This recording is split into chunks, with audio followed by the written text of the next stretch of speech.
Asham harka fuune kabajamtoota daawwattoota keenya oduu taateewwan ajaa'ibsiisoo kubbaa miilaa keessatti ijoo dubbii ta'an isin biraan ga'uuf qabannee dhiyaanneeti jirra. Oduudhaa waliin ani Ibsaa Muktaar. Gaaffii fi deebii ijoo dubbii ta'e Kiristaanoo Roonaaldoo gaazexeessaa Piiris Moorgan jedhamu waliin taasise akkasumas suuraa Liyoonel Meesiin geeba addunyaa hammatee rafee kaasee hanga gocha karree eegaan Arjentiinaa geeba addunyaa Qatar Doohatti agarsiisee fi bara kana keessa taateewwan ispoortii keessatti mudatan hedduun ajaa'ibsiisoo ta'aniiti jiru. Taateen kun leenjistoota, taphattoota, seenaa jaalalleewwan taphattoota, abbootii qabeenya kilabootaa fi taatawwan filmii Hooliwud taateewwan kana keessatti argamu. Arjentiinaan geeba addunyaa Qatar rukuttaa peenaalitiidhaan Faransaay mo'achuun waggoota 36 booda shaampiyoona akka taatu gochuu keessatti gaheen Liyoonel Meesii guddaa ture. Meesiin taphoota geeba addunyaa irratti taphatee riikardiiwwan baay'ee kan cabse yoo ta'u, riikardiiwwan sooshaal miidiyaatis cabseeti jira. Suuraan geeba addunyaa qabatee siree irra ciisuun Liyoonel Meesiin ka'e akkuma maxxanseen sa'a tokko booda ture namoota miliyoona 65 jaalatame. Sana boodaas lakkoofsi guddaan dabalataan kan itti fufe yoo ta'u, kana dura namoota miliyoonotaan laayikii hedduu argachuun riikardii kan qabu suuraa hanqaaquun Instagiraama irratti maxxansame ture. Maxxansaa suuraa Kaayilii Jeenar akka caaluuf namootni suuraa hanqaaquu kana akka jaalataniif waamichi godhamaati ture.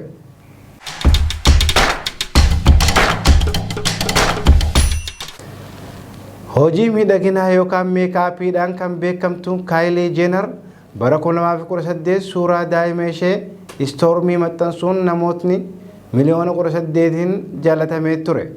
Jeenar dubartii jalqabaa miidiyaa hawaasaa irratti hordoftoota miliyoona 300 argatteedha. Dhiirota keessaa immoo Liyoonel Meesiin sadarkaa kana irra eega gahee booda geeba addunyaa bara 2022 irratti taphoota 64 taphatan irratti gooliiwwan 172 galaniiti jiru. Tilmaamaan sadarkaa tokkoffaa irratti Biraaziil, sadarkaa lammaffaa irratti Arjentiinaan geebani fudhatti jaamee kan tilmaamamaa ture. Biraaziil jalqabni isii gaarii turus garuu biyya Kuruushiyaa bira taruu hin dandeenye. Arjentiinaan ammoo jalqabumaan gufachuu kan jalqabe yoo ta'u, kufaa ka'aa xumura geeba irra gahuun ishee hedduu ajaa'iba ture. Garee Saudi Arabiyaatiin yeroo mo'amte wanti namni hin eegin mudatee yeroo san namni kana geessi jedhee yaade hin jiru ture. Taphni xumura guyyaa geebaa sa'aatiin dabalataa gargar isaan baasuu dadhabee hanga peenaalitiidhaan Faransaay mo'attee shaampiyoonaa taatutti diraamaa addaa ta'uu isaa of osoo hin taane dhaabbatanii ilaalaa turan. Geebni addunyaa kun Arjentiinaaf geeba sadaffaa yoo ta'u, waggaa 36 booda kan itti argatteedha. Wanti biraa qophii geeba addunyaa bara 2022 kana kan adda isa taasisu yeroo jalqabaatiif baha giddu galeessa biyya Arabaa keessatti qophaa'uu isaati. Seenaa geeba addunyaa waggaa 64 keessatti taateewwan hunda caalaa nama aarsan rukuttaa muraasaa, gooliiwwan hedduu, kaardii keelloo fi diimaa, daqiiqaa bakka gubatee dabalaman, taphattoota umrii ijoollee ta'anii fi taphattoota buleeyyii gurra guddaa qaban irratti mul'atanidha.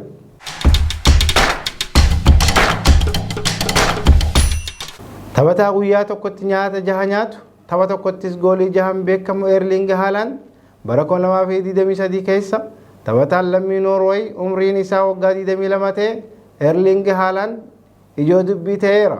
Taphataan kilaba Pirimeer Liigii Ingiliz Maanchister Siitiif taphatu kun umrii kanatti goolii lakkoofsisuun riikardii baay'ee cabsuun addunyaa ajaa'ibsiiseeti jira. Haaland nyaataanis addaadha.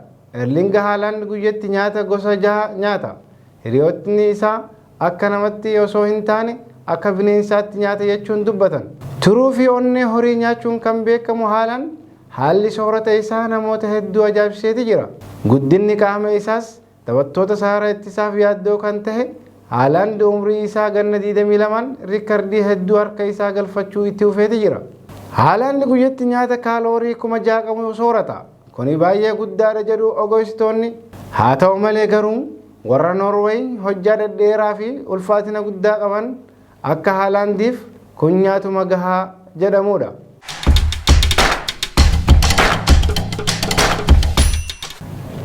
Arsenaal waggaa guutuu liigicha dursaa ture geeba dhabuu Pirimeer Liigii Ingiliz bara 2022-23 shaampiyoonaa ta'ee jedhamee osoo eegamu Maanchister Siitiin duubaan dhufee bira darbuun kan gonfate yoo ta'u, deeggartoonni Arsenaal geeba waggaa 19 dura argan bara kana itti deebina jedhanii hedduu abdatanii turan.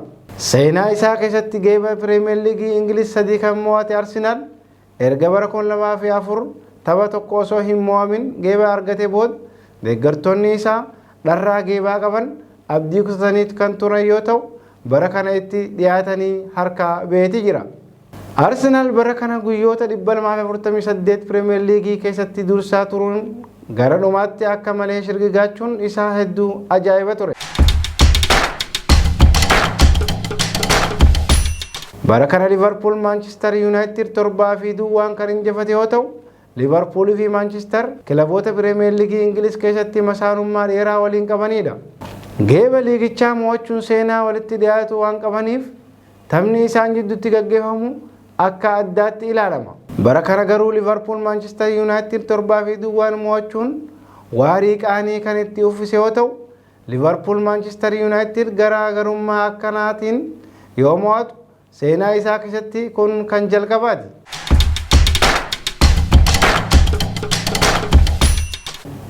Atakaaroo leenjistoota jidduutti uumame bara dorgommii kanatti Pirimeer Liigii Ingiliz keessatti leenjistoonni 15 areemaniiru. Baay'een ammoo qaxaramaniitis jiru. Cheelsiin Toomaas Takleen, Tottenham ammoo Antonio Conte leenjisaa isaanii gochuun ture kan Pirimeer Liiga bara kana jalqaban. Garuu kilaboonni lamaan leenjistoota kanaan itti fufuu hin dandeenye. Hagaya darbe kilaboonni lamaan yeroo waliin taphatanitti taphattoota caalaa kan dhiigni danfe leenjistoota garee lamaanii ture. Yeroo taphni hokkoraan guutamee xumurametti leenjistoonni lamaan harka wal fuudhuuf walitti dhiyaatan. Yeroo kanatti ture leenjisaan lammii Jarman kan ta'e Toomaas Takleen leenjisaan lammii Xaaliyaan kan ta'e Konteen sirritti harkana hin fuune jechuun dallane. Sana booda wal arrabsuurra darbanii hanga shimalaan wal kajeelanitti gaafa qaqqabu namoonni jidduu seenanii gargar qaban.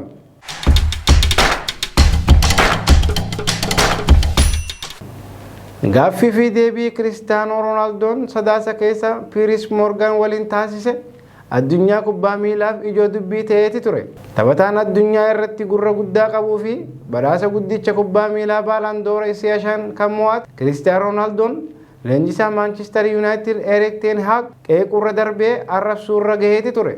Leenjisichaaf kabajaa hin qabu jechuun kan dubbate Erik ten Hag Cristiano Ronaldo Manchester United keessaa ba'uu akka barbaadu himee ture. Ronaldoon tapha Manchester United Tottenham waliin taphate irratti daqiiqaa dhumarratti akka jijjiiramee galuuf gaafatame diduu isaatiin Erik ten Hag waliin mufii keessa galaniiti turan. Cristiano Ronaldoon eega mufii sana booda ture kan gara Saudi Arabiyaa qajeele.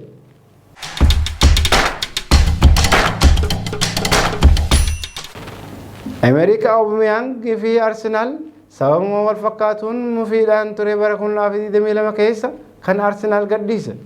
Taphataan lammii Gaaboon umriin isaa waggaa 33 kun sadaasa darbee yeroo Arsenal Chelsea waliin taphate irratti Chelseaf hiriire. Ammaan cuquliisa ta'ee isiniif dhufeera jechuun dubbate. Tapha sana irratti garuu Arsenal 1-2 Chelsea kan injifate yoo ta'u, tapha sana irratti Aubameyang si'a 8 qofa ture kubbaa miilaan kan tuqe.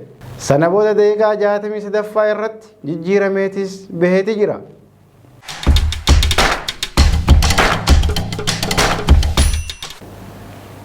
Geeba addunyaa Qatar sadaasa darbe keessummeessite irratti wantoota ijoo dubbii ta'an hedduun mudataniiti jiru. Isaan keessaa tokko gocha karra eegaan Arjentiinaa Emiliano Martinez waltajjii irratti agarsiise namoota hedduun maal jechuu barbaade jechuun wal gaafachiiseeti ture.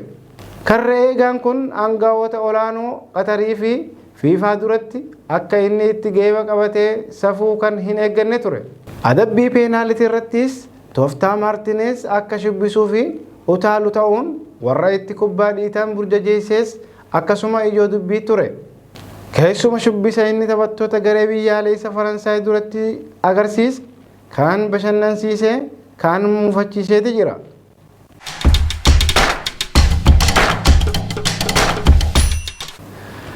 Gosa muuziqaa pop jedhamuun hedduu kan beekamtu lammiin Kolombiyaa Shaakiraan jaalallee ishii fi abbaa ijoollee ishii taphataa Barseloonaa Jeraard Pikee ilaalchisuun sirba isaa arrabsu sadaasa keessa baastee turte.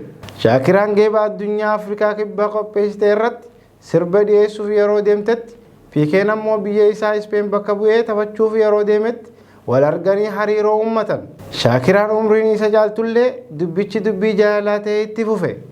ergasii waggaa 10 oliif waliin jiraataniiti jiru. Turtii waggaa 10 booda garuu Piikeen dubartii biraa waan jaalateef sirba ishee kanaan hedduu arrabsiteeti jirti. Sirbichis yeroo sanitti sa'aatii gabaabaa keessatti daawwattoota miliyoonaan lakkaa'aman argachuutiin riikardii qabateeti ture.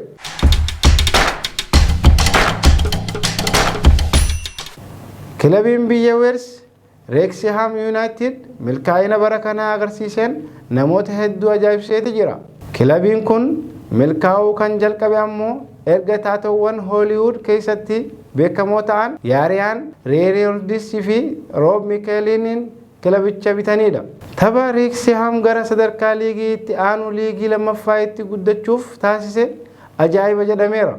Abbootiin qabeenyaa kunneen lamaan kubbaa miilaaf haaraa ta'anillee amma garuu yeroo rafarii ka'anittillee waa'uma kubbaa miilaa odeessaa jiru. Kilabni kunis ganna dhufu kana tapha michoomaa kilaboota Pirimeer Liigii Ingiliz waliin taphachuuf karoora qabateeti jira. Manchester United fi Chelsea ammoo kilaboota Pirimeer Liigii keessaa tapha michoomaa kanaaf filatamanidha. Kabajamtoota daawwattoota keenya oduun taateewwan ispoortii ajaa'ibsiisoo ta'an isin biraan gahuuf qabannee dhiyaanne tan hanga ammaa daawwachaa turtanidha.